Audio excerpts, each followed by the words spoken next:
Hello, welcome to the Sam Max Season 2 commentary track. My name is Brendan Ferguson. I'm a designer. My name is Chuck Jordan. I was a writer.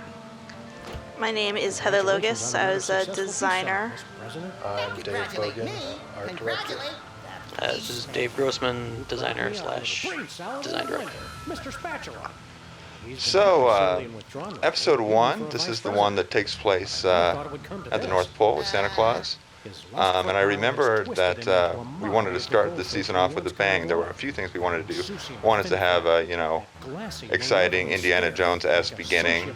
And somebody suggested the idea of a giant robot rampaging, and then the idea to tie it in with that robot from last season that walked by the window in episode 105. And we said, yes, that's perfect. And we had already had the idea to make it Christmas themed, so we wanted to start it off with that. That was an errant gift. And then also Flint Paper, we wanted to find a way to introduce him. Exactly. So we were trying to accomplish about 17 different things in this one scene, and it definitely reads that way. And then real quick, let me just mention that, and also one other thing. Oh, don't forget he's still the president. And Oh yeah, hey look, it's Flint. But we had to. One thing is that for episode 2, we wanted to set up the idea that Mr. Spatula was evil, and so somehow we needed to make it memorable, even though you were only going to have just a few moments with Mr. Spatula, that he had actually turned evil, so there was a good reason for him later to be somehow a demon form or something like that. Now, season 2, we did a lot differently than season 1, where we actually mapped out how the story arcs would go ahead of time, so we could set up things from the very beginning, like Mr. Spatula's evil. Right, exactly. We knew for the whole season basically where we wanted to go, and what we wanted for Mr. Spatula was we kind of had this idea that ultimately we're going to end up in the afterlife, and so we wanted to have some sort of kind of indirect manifestation of the goings on in hell. And so we thought one way to do it is to have somebody come from hell and torment you, and you wouldn't necessarily recognize that per se at the time, but then later it would kind of connect together. Another function of this robot was to reorganize the street outside Max's office, that's which a very important function. People on the forums had asked actually why we did that, and the main reason was just to sort of put things closer together so you wouldn't spend quite as much time walking back and forth. Right. I mean, ultimately we wanted to open Stinkies, and so the amount that you walk is pretty much the same as season 1, but it just feels a little bit tighter because we just shoved Sybil's into the middle of the street there. We just wanted an excuse to change the street around, too, so it felt like a different environment than in the first season. I think by the end of season 6, we'll have eventually gotten all the way down the street, and we can turn a corner. Another interesting thing about the robot is we released a trailer in between season 1 and season 2, and it's kind of almost a nice little foreshadowing event to this first opening cutscene. Absolutely. The one with the robot. I gotta say, I love the opening credit sequence for this season. Lots. Yeah, and you can shoot all these things. Yeah, in case you haven't figured that out. I really like the opening credit sequence for this season. Apparently the music wasn't actually written specifically for the credits, which surprised me, because it's perfect. There they are. Yeah, here's another one where we were thinking all the way at the beginning of the season how we wanted this thing to end up, and it just seemed like we had talked about this idea that you would go to hell and that Satan would end up not being the guy that you would try to take down, and so it just seemed very funny that the most evil imaginable people are the soda poppers, and so we said the thing is, for people who have not played season 1, how can we make sure you know who those people are? And so we had the idea, well, there seems to be some kind of connection between soda poppers and elves, and just generally short people all kind of hang out at the North Pole. So we just shoved them there, and we're hoping that it would just read as kind of random enough. So it was very strange feeling to read everybody's intense hatred at their sore thumbedness in this episode, wondering if later that would make them happy when they realized there was a purpose or not. I just want to say I saw a mention of the casual swearing in this episode. Somebody was complaining about that, but it was very intentional for the first time you see the soda poppers for Max to say, "What the hell are they doing here?" Because we wouldn't mention hell ever again until we got to the end of the season. So. It's an interesting theory, but I'm not convinced. And I also really liked about this episode the Thing influence from John Carpenter's The Thing, which is something that seemed just really fun to do. Yeah, that was a fun way to think about the North Pole. And the intensity of what's going on there, and the artist really did a fantastic job with the outside of this environment. It's so beautiful. And The also escalator desolate tree. and scary. There was a lot of talk about the escalator tree, as I recall. Yeah, that was. Big stink about This how are we is gonna a get those perfect characters to example walk up of an the tree? animator going awry right here. You know, it solved a lot of problems for us technically to get them up to the chimney top. It was just a way for an animator to get a little inside joke in there, which really means nothing. But that's how the elevator tree happened. That ho ho ho, I'm on Escalator fire. tree. Actually, I remember because we had set that scene up where Max would fall down the thing and he would say ho ho ho, I'm on fire. But then it ended up getting cut for some reason, and I remember specifically going back to that one thing when I played through the game. I just couldn't take it that he didn't say ho ho ho, I'm on fire. I said no, I will personally make sure this works. Finally, draw the hell Oh, that was originally like Walesso, wasn't it? Yeah, it was. One of our writers for this episode, Ian Dallas, was saying that was a little bit too obscure, he thought. And so we changed to Roman Polanski, and everybody went, who's Roman Polanski? So apparently there are no really famous Poles, so try to step it up, Poland, if you can. And then this is another place where we really did a lot of thinking about how the recurring environments could be different this time around, because we didn't want you to feel like you were just walking around the season 1 environments all over again. So for Bosco, we really ramped his paranoia up.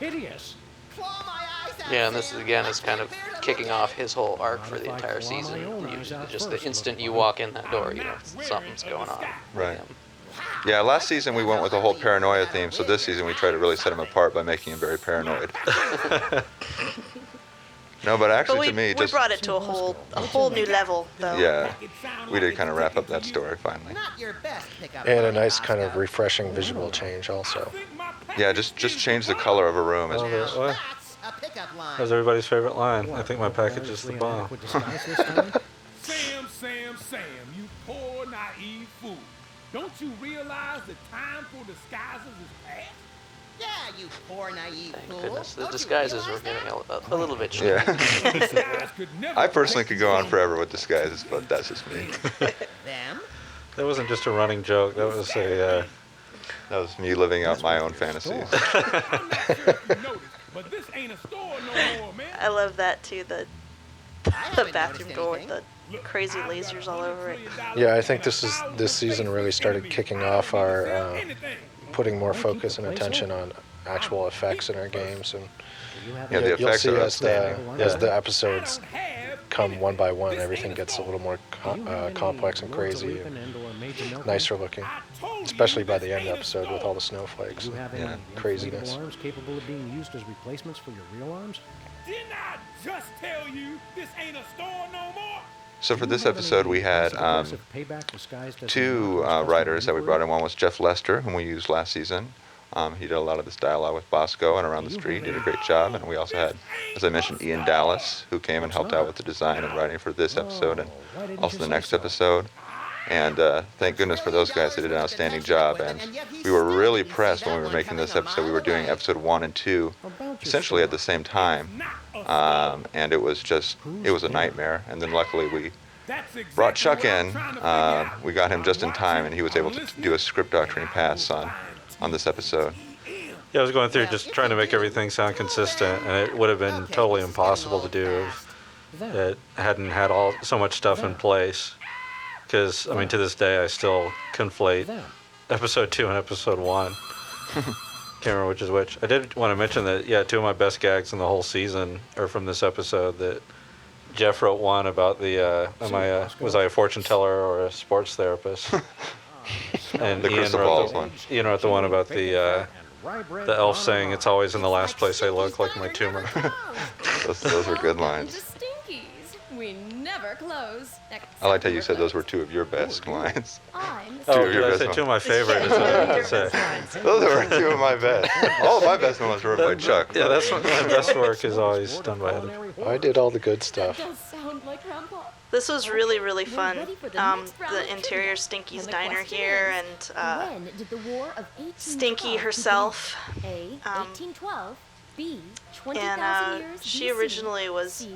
March imagined 3rd, a little bit differently, 2004. but then D. Steve Bangers and Purcell, mash. I think, got Okay, let's hear super everyone's excited and answers. showed up with a drawing Let's of her start looking with like you, this one day. Sybil. Yeah, I the chose fish A. theme. Of Yeah, course she's- you did, she dear. turned out pretty cool. Because you're wrong. Also, I love this trivia contest puzzle because it's an example of the kind of thing we do fairly often, where it's not solved at all in the way that you would expect when you're first presented with it. It Right. comes across, oh, it's all about trivia, but knowledge of actual trivia or even correct answers to the questions have nothing to do with actually solving the puzzle. Well, this puzzle was inspired by a story that I read as a boy. I actually forget exactly how it goes, but essentially, some boy is before the king, and the king wants to put him to death, but he says, in a show of seeming fairness, I'll write on 2 slips of paper either death or life, and you can choose one of the slips of paper, and you'll have whatever fate you choose.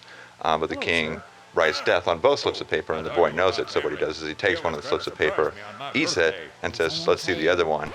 That way we'll know what my fate was that I chose.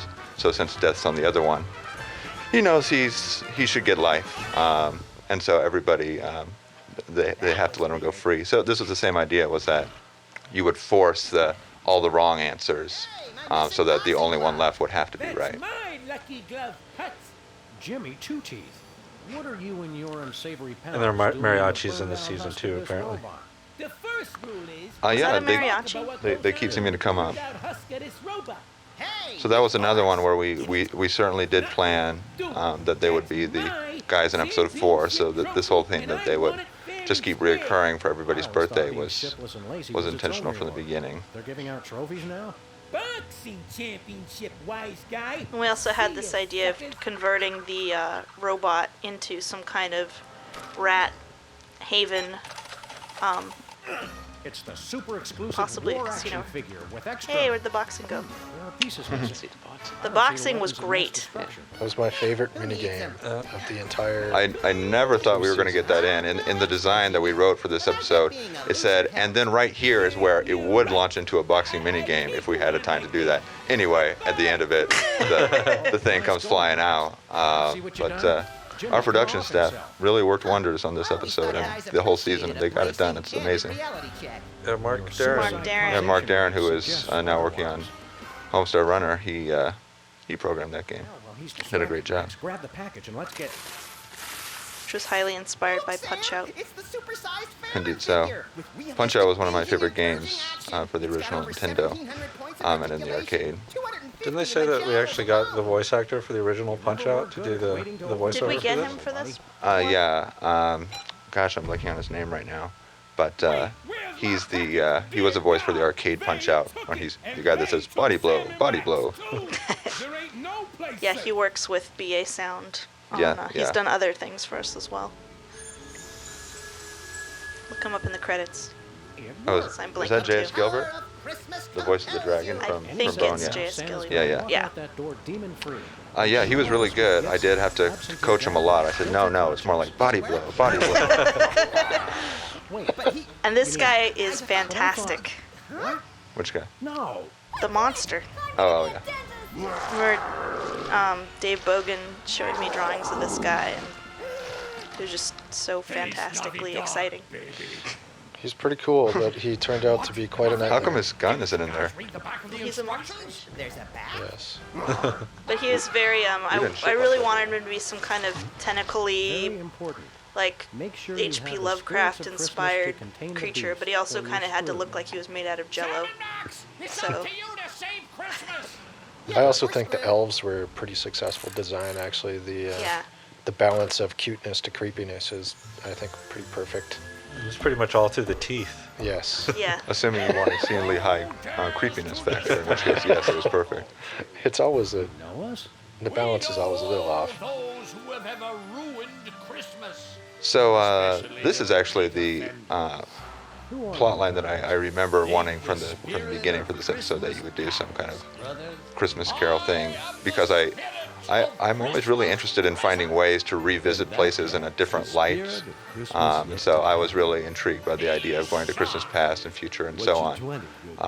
Of course, then we ended up then making an entire episode about time travel, so it was a little bit of overkill, but what can I say? I still like it. Automobiles and federal statutes. It is your own selfish actions that have brought this to pass. The voice of Santa is Terry McGovern. I think that might be my favorite performance from the season. I really like Santa. He does all the Santa voices here. He also teaches acting. So. And he's the guy who said, "Look, sir, droids," in the first Star Wars. Wow. Yeah, that line was written in the script too, but he just couldn't hit it the way we wanted to. He's obstinate about it. Look, sir, droids. No. Let's see what Stinky's getting from This Santa. episode is so good because it goes everywhere. Like, there's so much stuff that happens. It's full of coal. Yeah, that's good for people at home, bad for the people that had to make it. It is kind of a sampler for all the remaining episodes, because there's a little bit of time travel, there's a demon, there's I thought this was a fantastic effect. a candy cane The time candy portal. cane portals, yeah, those are really neat. How many different ways can you do a portal? Well, we ended up We'll somehow find out, having apparently. portals in every episode, and John and Marco, who have to make the effects, they were not liking us. Here we are in your office in We the were not at all inspired by the game of the same. I remember this. Wasn't. This is when we had to retrieve the toy mafia's meatball Somehow sandwich spinning Yeah, the that's void right. spirals keep making their way into our Some more? No way, visuals. Max. These Right, cats can't see Dave the Grossman was presence mentioning in your that way. Portal, the game, was a lot of comparisons were drawn to that in episode 2, actually. And it was, I remember distinctly, as soon as we finished the design for episode 2, that somebody read it and said, "Hey, this is just like that game Portal that's going to come out." I said, "Portal? What's that?" So it was unfortunate. And of course, everybody said it was clearly inspired by this game. It was like, yes, we went into the future. Yeah, we unfortunately have to make these games a long time before they actually get released. It's hopeless. The doctors say his Tourette's I syndrome think Timmy will is kill him the if they best don't operate YouTube soon. fodder. Don't in the entire season.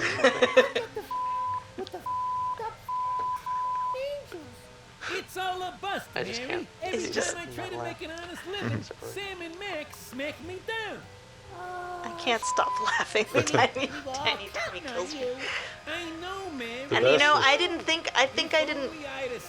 I'm pretty sure I didn't like the Tourette syndrome or the swearing or any of that stuff. But in execution, it was just so funny. I think it turned out to be kept one of the best things that we've dying. ever done. Yeah. Well, then Hilarious. of course, we did actually get a letter from an actual sufferer of Tourette's syndrome who pointed out that we had been somewhat insensitive at her.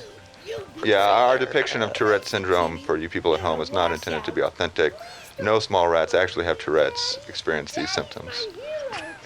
But yeah, I kind of agree with Heather. At the time, I was thinking, well, this Tourette's thing is a bit overdone, but I don't know. It just seemed to be the thing that was going to be perfect as his disease here. I think it's a nice little slice of life. It's just so easy to make it be funny. I mean, you don't have to do anything. Just write beep, beep, beep, beep. Oh, you beep, beep, beep in the script, and it just. The best is when he just goes off on a tear. Yeah. Well, yeah. Joey Kamen, who does the voice of Tiny Timmy as well as Bosco and more, he's really good at swearing. That's his strength. And he would just go off, like we just record the line pretty straight for a while, and then we say just say whatever comes to mind. And those are the ones that Julian delivered generally, where he just went on for an entire minute. It's in the middle of all the beeps, you hear that, oh. He has to get his breath back. I thought you were gonna shout. What? So this whole puzzle and story around Jimmy was maybe a little bit convoluted, but it worked out. Don't pick at it. And Max. I liked It's it too hard to because get back in the socket. we wanted to take some of the characters that we had previously and see them in a new light. And this was a chance to give Jimmy a family and some aspirations other than just being a general Thanks for the glove, Jimmy. thug. I'm feeling full of the Christmas spirit already. Yeah. Happy holidays. When we had Christmas Past, I didn't intentionally hope that it was going to be in their office since we've been there plenty of times, but it just felt like Jimmy having a family and having there be some connection to what we're seeing in the present day seemed like it was going to be the strongest story. And like I said, I really want to do this Christmas Carol business, and Jimmy seemed the best guy to expand on his character. In the circle, like they have to steal the glove from Jimmy so they can give it to Jimmy Come on, son. Your dad's gonna go punch out because some he bums. lost it. Right, I right. can't- So we had the still whole can't time keep loop it straight. thing. You need to steal the glove from Jimmy in order to give him the Way to go, glove. dudes. You saved Christmas past. So let's move on back to the present. Remember the complaint about writing for Timmy Two Teeth was always that he just sounded like a kid who kept swearing, and that we really wanted to emphasize that it was a disease and it was like he was coughing. Witness how your reckless carelessness hurts those. He crossed out asterisks. This isn't the present. The complaint was consistently, he just sounds like a foul-mouthed little kid. Make him sound like he's sick. I know that. Just give it a minute to catch up. It was really fun going back and thinking about all the things in the past that that Sam and Max have done that were mean and evil and terrible that they would have to go back and fix. And there were plenty of those. Yes. Eviscerate? Well, it looks like nothing happened anyway. Let's go. Oh, no. Seriously, we had a totally I remember this whole sequence was actually one that I was not terribly fond of. I remember that I was actually speaking with Ian about a different puzzle here with Sybil and Lincoln. Something I know that we kept wanting to put in a Ouija board in here somewhere, Yeah. somehow communing with spirits. I was really disappointed that we couldn't get that. It just seemed like something that was really going to be fun to. You as the spirit were somehow able to communicate with people on the thing. We just could not figure out any good puzzle or activity to do with that. Immediate evac. So what? And mostly I hate it Kendall because now I have to calls listen to Walker's myself family, teach him everything they can talk. do for him? Oh my, no. Have you seen them? They're awful. You have to get rid of them. Oh boy, I'll go get my stomping boots. And it was a bit strange here because we wanted to have it in Christmas present, but somehow we wanted to show this idea that Sam and Max have been causing all these problems, and you need to solve your own mistakes. So somehow we needed to show, here is what you did in order to cause the problem. So we actually had to go a bit back in the past, and I think we were debating at some point, should I make reference to the fact that, oh, we're seeing ourselves from a bit ago. And we waffle on that, and then I think, Chuck, you decided, no, it's just going to be too strange if they don't somehow comment on the fact that we know that we're a bit in the past, let it catch up. Yeah, there's a Wow, little bit the of that. future is hot. And so am I, Sam. Seriously, check future me out. Some great foreshadowing here. Yep. Right.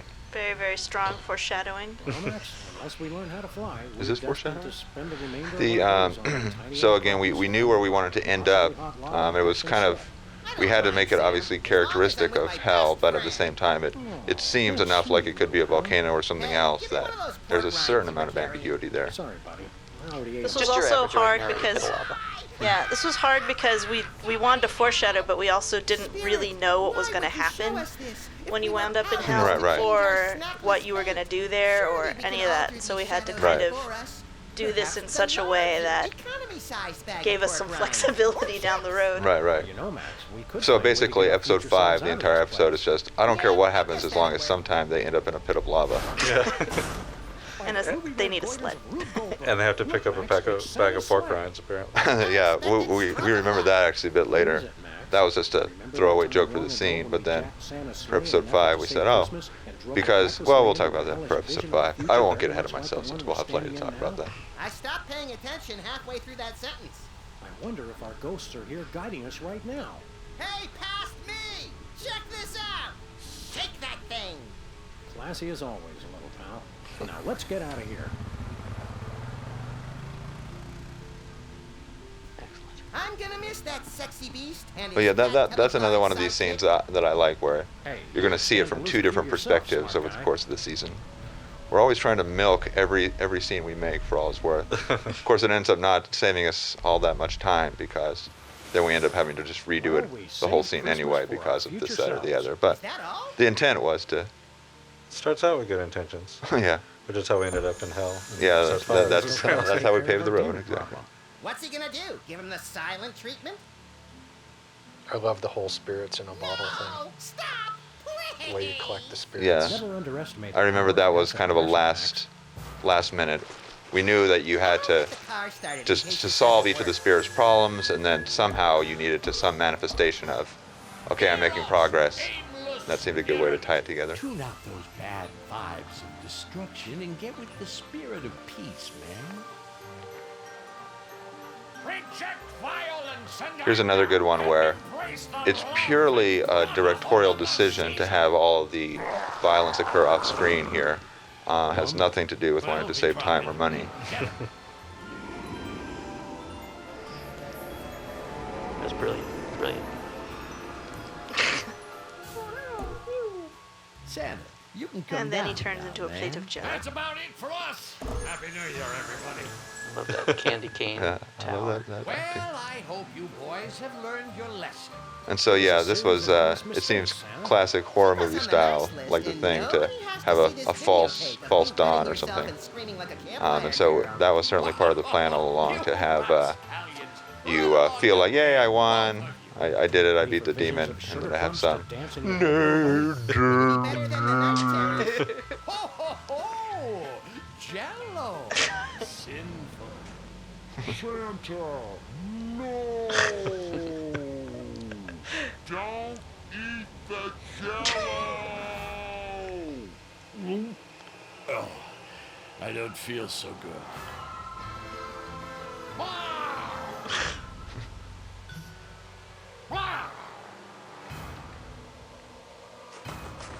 Actually, when Max's voice is slowed down like that, he sounds a little bit closer to Yeah, his real voice. yeah, maybe we should just slow them all down. Now what? Poke holes in the box and keep him. Right, So we there just, was a very cool, elaborate puzzle yeah, there. we skipped over did the soda poppers just appear magically? Anyway, yeah, that was our Rube Goldberg puzzle. The Incredible Machine is one of my favorite games. Under an And, unsuspecting child's bed? We wanted to have that feeling at the end of you're in a toy shop and you can use all the things. And Heather actually spec'd out this puzzle, and there was even more good stuff that she thought up that unfortunately we couldn't put. It's hard to find the right balance of how convoluted can you make it within our budget and sort of thing. I think it ended up being, it felt about the right length.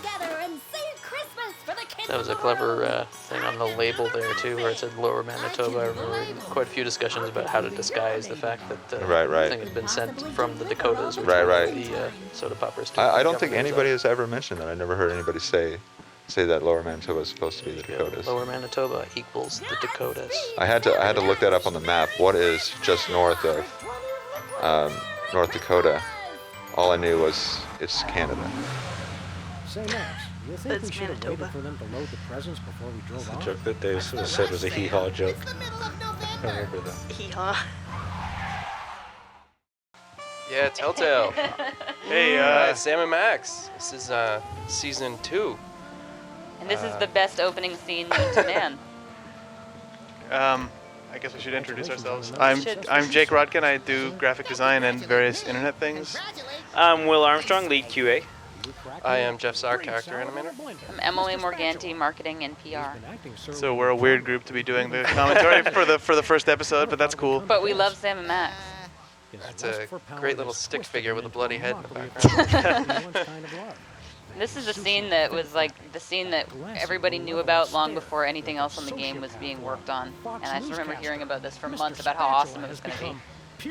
And it turned out to be awesome. Yeah, that's because Brendan had some meeting that was the how do we make the stupid first episode puzzle that explains the game and also wraps up some episode 1 continuity and also makes the street and also explains how the street has moved around.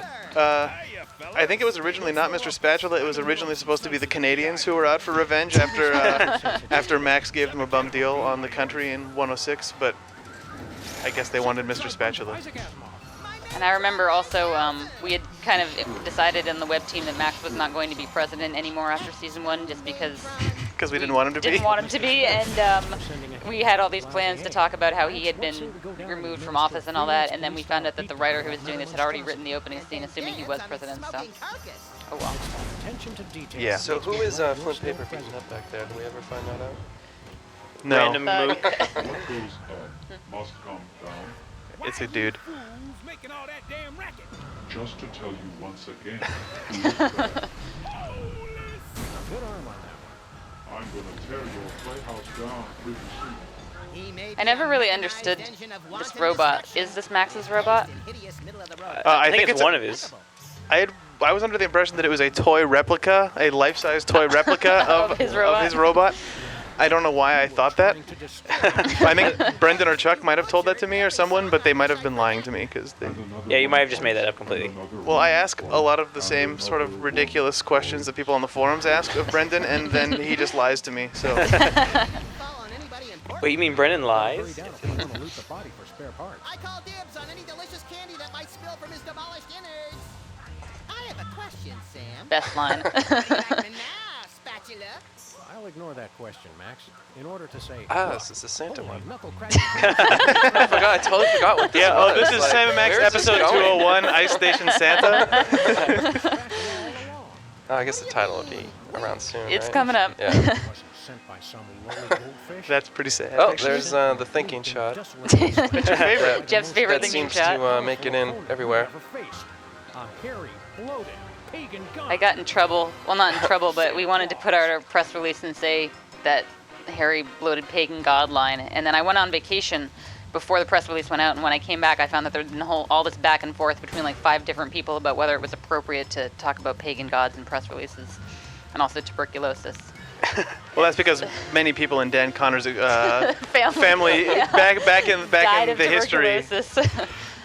I should probably talk about the opening titles. Oh, I sorry, guess. you should. I made some opening titles for Sam and Max, and this is them. The silhouettes look so nice though. The black like that. Yeah, it turned out kind of cool. You can also shoot Oh, those the soda things. poppers. Oh, the soda poppers. Are they ever gonna die? God, I hate the soda poppers so much. I like the soda poppers. I hate that people hate them. Yeah, I always loved the soda poppers actually. I like. I don't know. Or at least I liked Whizzer a lot. Like the other two, I was okay with. I know. I hope that Whizzer survives as a sort of like burnt husk of a man and recovers over the course of season 3. He starts off in like the like weird iron lung breathing box. These elves were fun to do. Did you animate the elves? Yeah, I did a lot of their stuff. Yeah, they were based off of soda poppers, but I like their ears. but yeah, they're yeah. I didn't ever actually notice that they're the same body shape as the soda poppers. Yeah. They're totally different characters though than the soda poppers. Oh, yeah, So totally. there's no. Don't look at their walk cycle. I would like to see. I would like to see the elves come back actually. The elves come back in 105. I know, but I'd like What's to see new them come back Beelzebub? for sure. You mean 205? For real. I like mean they 205, should move it Reality on the 2.0. street. Ah, the North Pole. This is my favorite thing in the episode, which is why it's in this video. When they stick to the. You don't believe in That's a spoiler, but they might stick to the North Pole. Maybe possibly. Stay tuned. Do you know who did that thing? Which one? This. Oh, this? That? No, I have no idea. I think it was Andy. It might have been one of the contractors. I'm not sure. Okay, fine. I convinced Randy and Daniel to wire it up to the North Pole in the office just so that Yeah. So you could keep seeing just so I it. could keep making Sam stick his gun to it in every other episode. Magnets are magic. That was Joe's shot. Yeah. Hey, Joe Sam, Hinkie. give me the rest of those elf tears. I'm sad that we weren't ever able to use that on Brady Culture. Chia Brady. The elf Yeah, tears. you were supposed to be able to use elf tears on Chia Brady. That's my fault actually, because when you go back into the past office, you couldn't use it on Herbert. And I wrote it up as a bug, and the solution thought it was to Hubert. that- Hubert. Hubert. Excuse me. And I wrote it up as a bug, and the solution to that, because we were really close to having to shift the game, the solution to that was to take away the elf tears. But observant players may notice that Brady Culture's fro grows of its own accord. Yeah, keep going in and out of the office. It's a spoiler. Oh, I'm sorry. We won't tell you how to do it. Fail. We'll just edit that out. Post-process. Of the demon with the 4 Horsemen of the Apocalypse action figures, sold separately. I want to make a montage every time Max goes, oh, and maybe every time Sam goes, oh. I don't understand why that Roman Polanski joke is funny. Draw the hellspawn out by Yeah, I singing don't know. friendly On the other commentary track, they'll explain it. I don't know. Everyone always laughs really hard at that. And is it just because they both have the word The Pole? word- Is Roman Polanski Is Polish? he magnetic? I mean, Pretty sure Roman Polanski is Polish. I don't know, but I don't know anything apparently. Whatever. Nothing says inconvenience like a full I like body the search before you makeover can that buy Bosco's candy, got here. cigarettes, and all-day suckers. Yeah. Although my eyes started seeing green after staring at the screen for several hours a day. It's like when you go skiing. Your disguise. It's Yeah, I thought it was really obvious when, like, that. Well, I mean, we all knew sort of a lot of the story ahead of time, but the fact that Bosco is freaking out and his place is turned into a dark room and he's got this, like, weird, ominous, like, 70s sounding conspiracy music in the background. Yeah. But still, all the reviews at the beginning were like, Bosco's wasted here. Maybe they should do something with his character. Like, well, maybe he's going to be killed in 4 episodes and you're going to recover his soul from hell. Oh my god, spoilers! What? Yeah, but I don't know. That was actually one of the things that I thought was really interesting looking at the reviews where people would be like, I don't understand what they're doing, and like, why were the soda poppers in this episode? And this is so weird. And it was just like, wait 3 episodes, you'll find out. It was much more kind of gradual story stuff than last season, and I thought that was cool. Yeah, I really loved how much people complained about the soda poppers in this episode. Even though their entire purpose was, like, you could throw snowballs at them Also, pretty much. you don't need to talk to them. Anyway. At all. But we were very good at keeping that secret, even though every time somebody posted something like that, I wanted to rub it in their face. Except that your They were brother figured it out. Yeah, well, my brother figured it out, but he's kind of anal like that. and 1,000 faceless enemies. I don't need to sell anything. It's a boxing glove joke in here. Of course. Do you have any bulletproof edible underwear? I don't have anything. This ain't a store. Do you have any or maids of milking? This was all chored by Daniel. It's Daniel H. Baum Herrera. Daniel H. Baum Herrera. Who's on vacation right now, so he can't do commentary. Just tell you this ain't a store no more. Do you have any passive aggressive He's seen this stuff in so long. customer inquiry? Do you have any? This ain't a store. It's not. I love long, awkward pauses. Yeah, Daniel is the lord of those as well. $1 trillion worth of detection equipment, and yet he still didn't see that one coming a mile away. About your store. It's not a store. That's exactly what I'm trying to figure out. I'm watching, I'm listening. I like the fact that THEM was just kind of a random thing that you thought was just a Bosco weird thing, and then they turn out to be real and part of the story. Yeah. Them.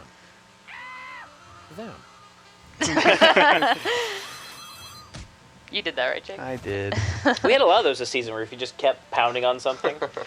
Nick and I, for some reason, were obsessed with making it so that if you ask about them a million times, a boxing glove will punch you, or if you click on the urinal a bunch of times, Sam will use the toilet. Or I think the Benang. the boxing glove one, I think, came out of PAX because we showed that to the press, and that was the thing everybody thought was awesome. They kept wanting to do it. Yeah. And we needed a payoff. Oh, hey, it's a new character. Stinky. Stinky! Yeah, I was surprised that you know, she's kind of normal looking.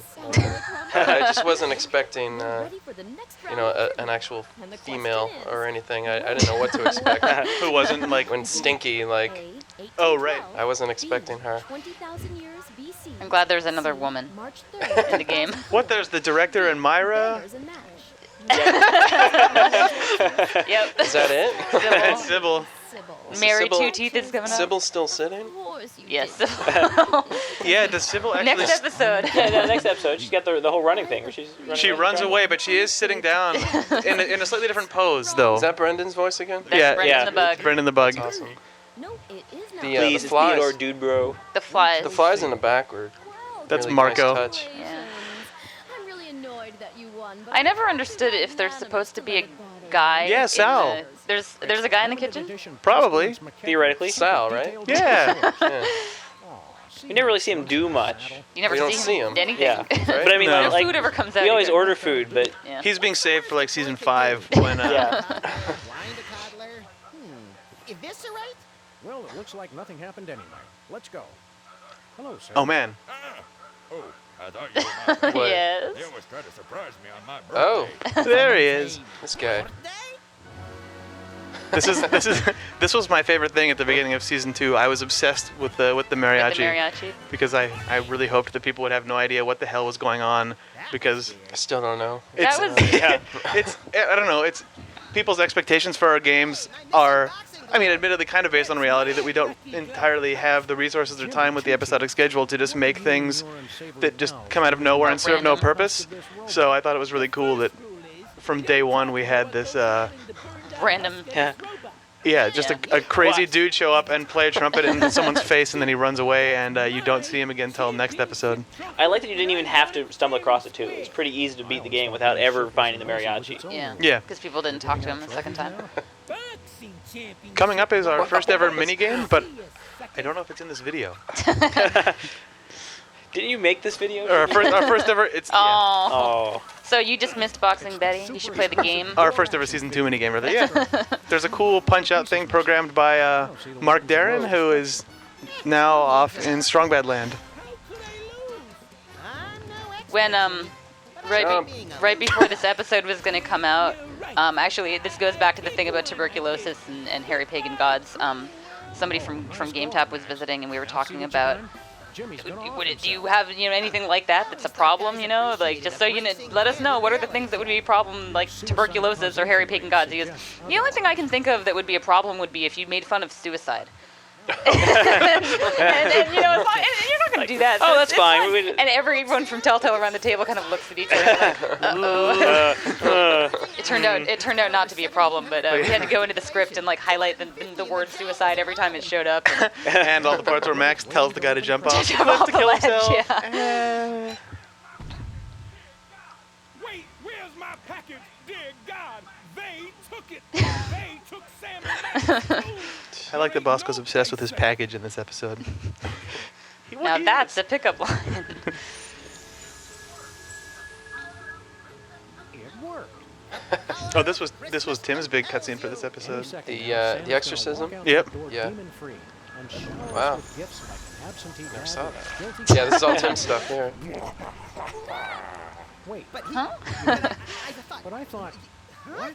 I love that. And I like the way the elves run. Oh. Hey, it's cool. It's fine. Should have a gun there. Yeah, they'll fix it. He doesn't have a gun right now, but you're probably seeing a gun when you're watching. Oh. Whoops. What time last night was this made? Yeah.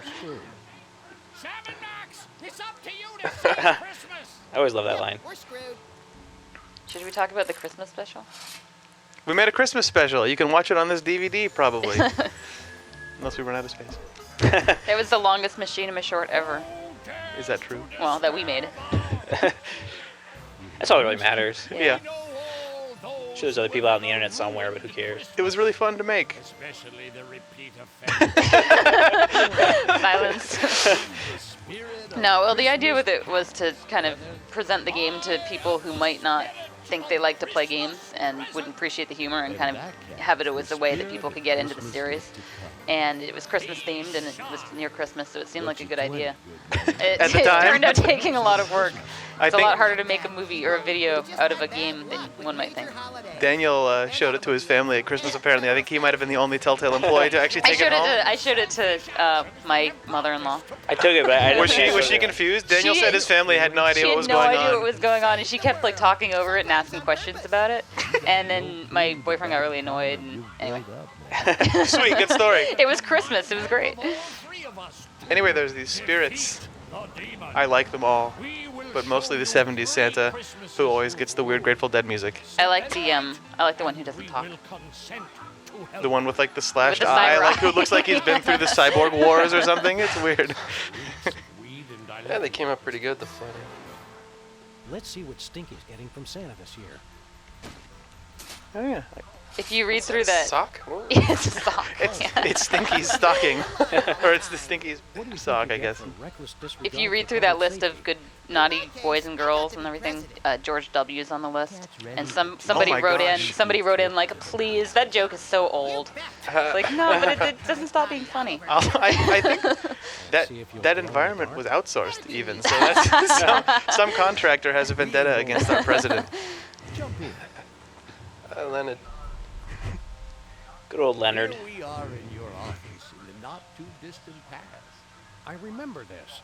I liked the from the very beginning when Brendan and Chuck were talking about how this was going to be time travel. I just liked the idea that you could go to past games and past environments where you'd been in other games and kind of Back to the Future style and see what you were doing in the past. That became a sort of weird reoccurring theme for this season. It we did, have yeah.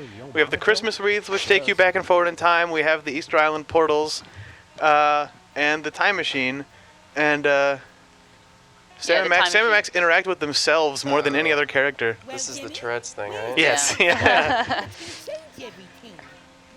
Mary Two Teeth is actually one of my favorite new characters, and I wish she was around more often. These are all voiced by Joey Kamen, I think. Yep.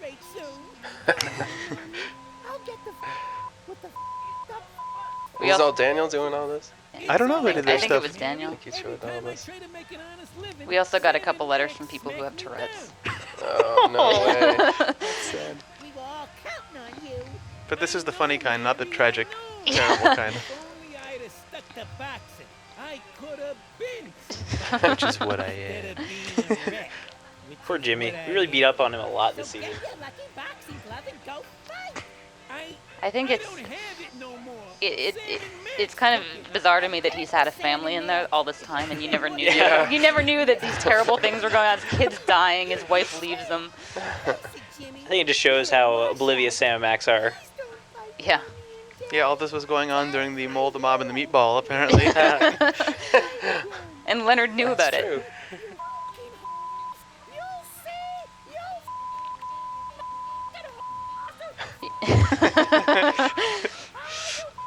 Now, are those lines actually recorded? Yeah, apparently the Really? uncensored versions of these Oh, are that's awesome. completely not family safe. Probably not adult safe. Yeah, I don't think they ever left the voice studio. Like, those were immediately edited. Yeah. These will not get out.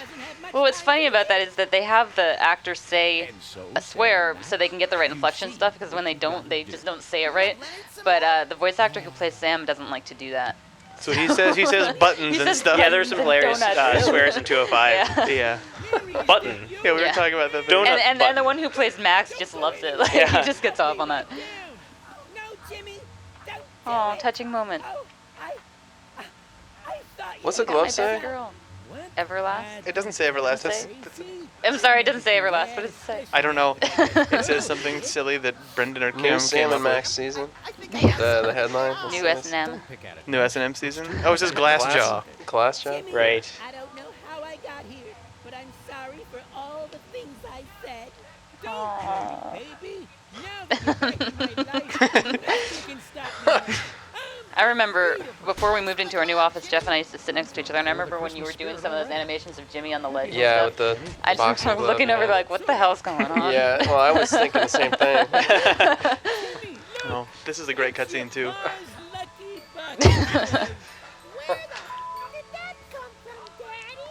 I don't know, son.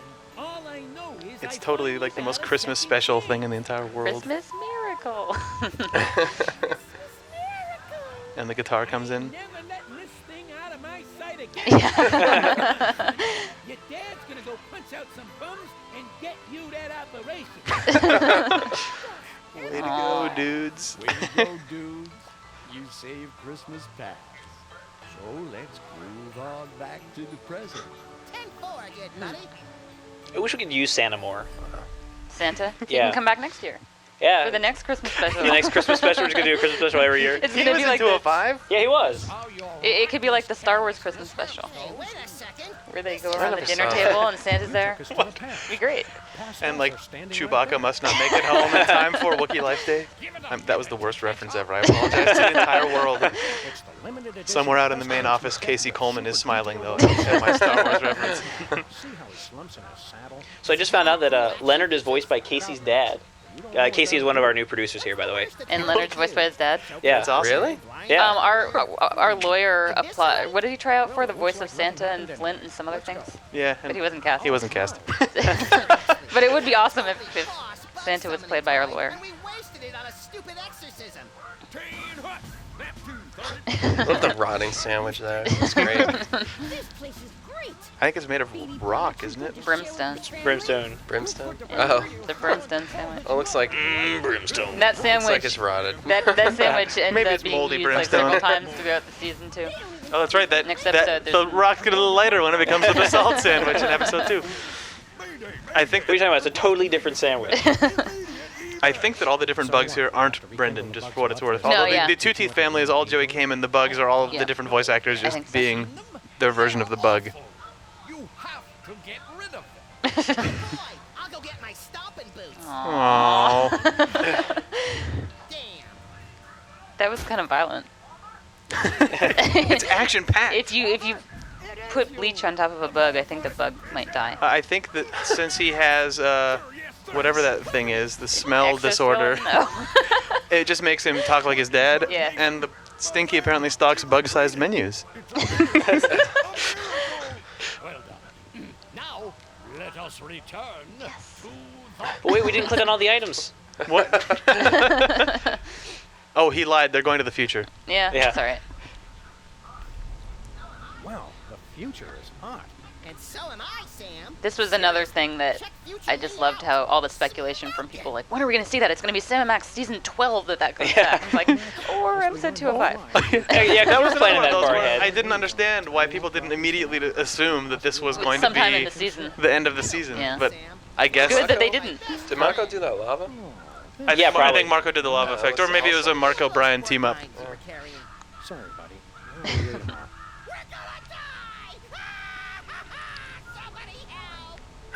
yeah. Oh man, you're gonna talk about the Christmas special? Yeah, I was going to say I actually prefer the version of this scene in the Christmas special. We can alter these Do you want to weigh in on that? shadows perhaps with a larger.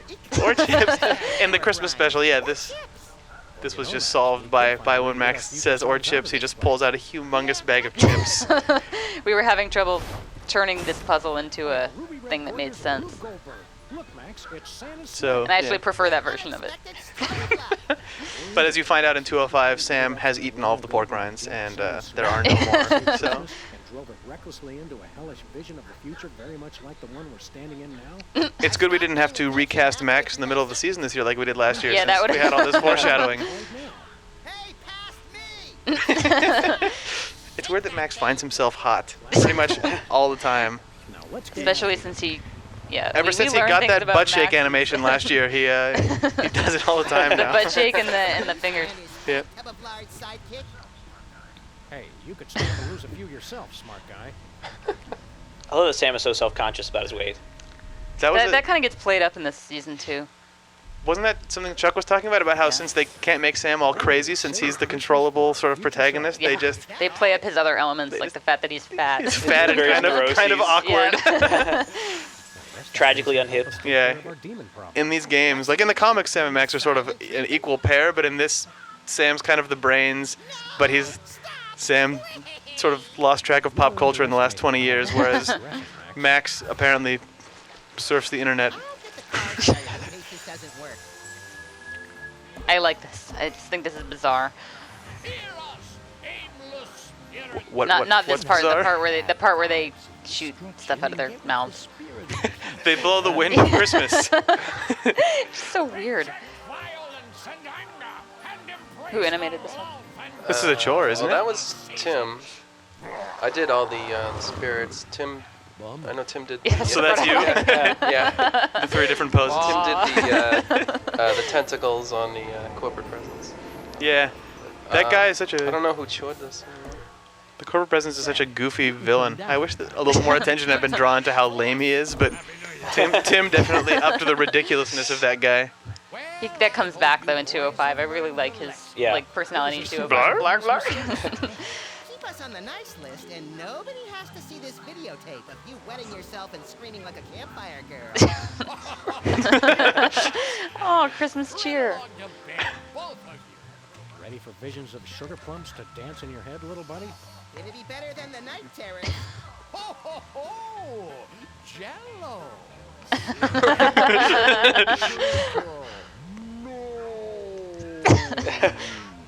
Are those the real voices? Just Yeah, cross- just slow down. Speed that up at home to hear the boring version. Max You sped can out try of it the too. Yeah. Or, yeah, the weird thing where you slow Max down like 11% and he sounds like Wallace Shawn. Ice Station Santa. There's a huge showdown with Santa that isn't in this. It was epic. It was amazing. I remember there being a lot of discussion about whether or not shooting the lever to turn on and off the airplane made sense. Hey, this is you, isn't it, Jeff? Yeah. Hey, yeah, talk about this your is- scene. Oh, okay. Let's see. This is probably like the most characters I had to do in one single scene. I think there's one point coming up where it's like everybody is in the shot, and it was big be right here. You know, it's a bit of a challenge to It's get everything awesome, though. doing something different. And this elf was fun. You know. This is also like the first time the soda poppers actually got any non-gesture Hand animation. Yeah, I think so. Yeah. But this is like the most Christmas special out of anything in the entire episode of just like these weird happy kids waving at you, and he can do the urinating. Who could possibly deliver all the Yes. toys in time? Oh, the line. Is the line in here? Originally, this episode was supposed to come out in October, right? And instead it came out in November. Sorry, Peepers right there is Then hilarious. Whizzer at the very end Oh, no. starts to He's got to go. have to go. Yeah. Kind of happy I did that. I think we should have waited for them to load the presents before we drove off. There Or was a October. Huge, there was a huge discussion over that line and had to be re-recorded. The end. Thank you for watching episode 201. All right. Woohoo. Thank you. And I'd like to say happy birthday to my son Noah. Just turned 1 today. Sweet. Thank you for listening.